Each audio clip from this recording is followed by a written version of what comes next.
अब ये तो हम सबको पता है कि रोज रोज तो किसी भी देश की आर्मी युद्ध लड़ती नहीं है, रोजाना कॉम्बैट ऑपरेशंस बिल्कुल नहीं होते हैं, लेकिन युद्ध की तैयारी और ट्रेनिंग तो आर्म्ड फोर्सेस को हमेशा ही करनी पड़ती है। अचानक से अगर कोई युद्ध वाली स्थिति बन जाती है तो उसके लिए सेना कितनी प्रिपेयर्ड है, कितने लेवल की तैयारी है, या फिर क्या कमी पेशी है और क्या क्या सुधार होने चाहिए, इस चीज की प्रैक्टिस के लिए रियल टाइम मिलिट्री एक्सरसाइजेस और वॉर गेम्स ऑपरेशंस किए जाते हैं। कई हथियारों को फायर किया जाता है, रिसोर्सेज की टेस्टिंग होती है ताकि परफॉर्मेंस को और भी ज्यादा एनहेंस किया जा सके और सेना के रिस्पांस टाइम को कम किया जा सके।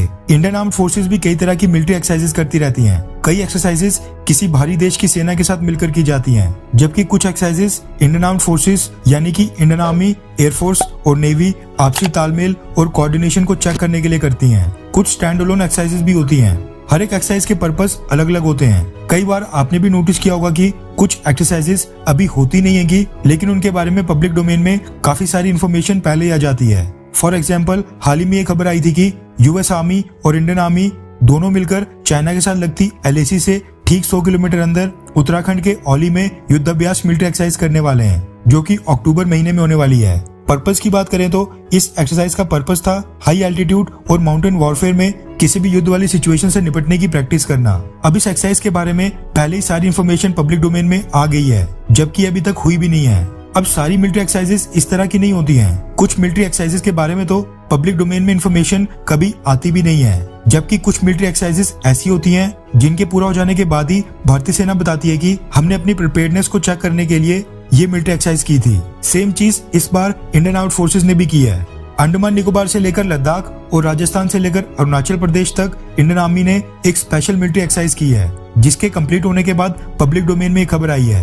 रेफरेंस के लिए आपकी स्क्रीन के ऊपर द टाइम्स ऑफ इंडिया के आर्टिकल का स्क्रीनशॉट है, जिसके मुताबिक सैटेलाइट बेस्ड सिस्टम को चेक करने के लिए इंडियन आर्म्ड फोर्सेज ने स्काईलाइट नाम की एक एक्सरसाइज कंडक्ट की थी। दरअसल युद्ध के दौरान जो जमीन के ऊपर टेरेस्ट्रियल कम्युनिकेशन सिस्टम होते हैं उनमें डिस्ट्रप्शंस आने या सामने वाले देश द्वारा नेटवर्क एसेट्स के डिस्ट्रक्शन का खतरा लगातार बना रहता है। अगर ऐसा हुआ तो सेना को आपस में कम्युनिकेशन की दिक्कत आ सकती है, उनका मैसेज एक जगह से दूसरी जगह नहीं पहुंच पाएगा। इस प्रॉब्लम से डील करने के लिए सैटेलाइट कम्युनिकेशन सिस्टम डेवलप किए जाते हैं, जिनमें ट्रांसमीटर और रिसीवर को कनेक्ट करने का काम सैटेलाइट करती है, यानी सैटेलाइट कम्युनिकेशन चैनल्स क्रिएट करती है। भारत ने इसरो और DRDO की मदद से ऐसे सैटेलाइट कम्युनिकेशन सिस्टम डेवलप कर लिए हैं। जब कोई युद्ध वाली सिचुएशन पैदा हो जाती है तो सिक्योरिटी के लिए सेना को सैटेलाइट कम्युनिकेशन सिस्टम के ऊपर स्विच करना पड़ता है, यानी फिर सैटेलाइट कम्युनिकेशन सिस्टम से ही सारे ऑपरेशंस को अंजाम दिया जाता है। इसी सैटेलाइट कम्युनिकेशन सिस्टम की ऑपरेशनल रेडीनेस को चेक करने के लिए भारतीय सेना ने स्काईलाइट नाम की एक्सरसाइज की थी,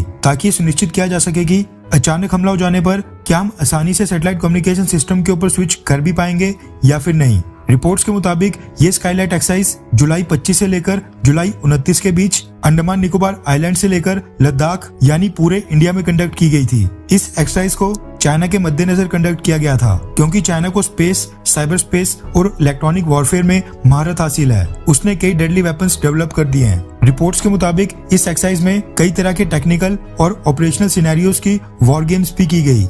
आपकी जानकारी के लिए बता दूं कि इस समय इंडियन नेवी और इंडियन एयरफोर्स के पास डेडिकेटेड GSAT-7 सैटेलाइट्स हैं, जबकि इंडियन आर्मी को अपनी GSAT-7B सीरीज की सैटेलाइट साल 2025 में मिलेगी, जो इस साल मार्च महीने में 4,635 करोड़ रुपए की लागत से अप्रूव की गई थी। खैर, आपको क्या लगता है कि क्या आर्मी की मिलिट्री एक्सरसाइजेस की खबर पब्लिक डोमेन में आनी चाहिए, हाँ या फिर ना? नीचे कमेंट करके अपनी राय जरूर बताएं।